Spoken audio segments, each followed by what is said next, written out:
Good evening. MSPs have given a mandate to the First Minister so she can seek to protect Scotland's relationship with the European Union.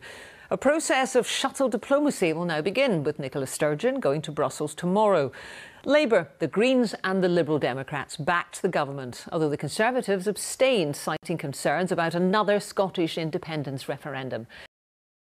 Yes, 92, no, 0, and there were 31 abstentions. The motion is therefore agreed. In the vote, Nicola Sturgeon secured her mandate to open direct talks with the EU, with only the Conservatives abstaining. Well, there was plenty of goodwill towards Scotland on show at a meeting of the European Parliament today. But can that be converted into action? Our political correspondent Glenn Campbell reports from Brussels.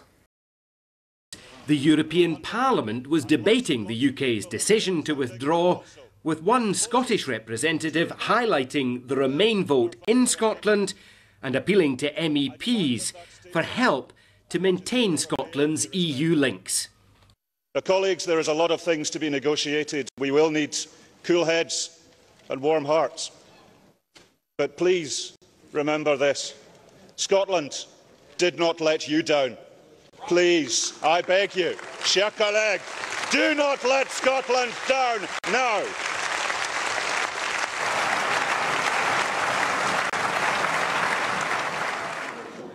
And outside the chamber, this former Belgian Prime Minister, who's meeting Nicola Sturgeon tomorrow, backed continuing EU membership for Scotland if it votes for independence. If they decide to be independent, they decide to be independent.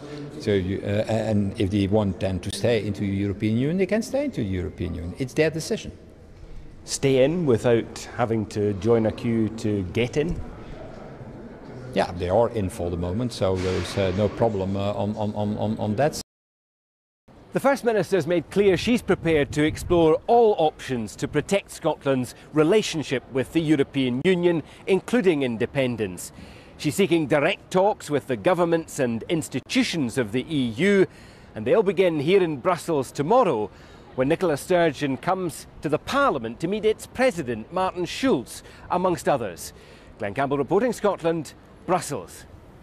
Well, I'm joined now by our political editor, Brian Taylor. Brian, as if the EU debate that's raging across the UK isn't enough, the situation seems to be even more complex here because it's enmeshed with the Scottish independence question. It is, and to use the phrase that Nicola Sturgeon has been using, it is on the table. It remains on the table alongside whatever alternatives can be devised, either by Nicola Sturgeon's new expert group or in direct talks with the European institutions, or perhaps in cohort with the UK government. At Westminster, the political turmoil continues with a Tory leadership battle and a vote of no confidence in the Labour leader, Jeremy Corbyn. Westminster correspondent David Porter, and more pressure on Mr Corbyn. Jackie, physically and metaphorically, the storm clouds are gathering here at Westminster this evening, and in particular for Jeremy Corbyn. She is the most senior Labour elected figure to publicly question whether Mr Corbyn can continue to do his job. And those comments by Kezia Dugdale were prompted by a vote here at Westminster this afternoon in which 3/4 of Jeremy Corbyn's own MPs voted against him, basically saying that they do not have confidence in him as Labour leader.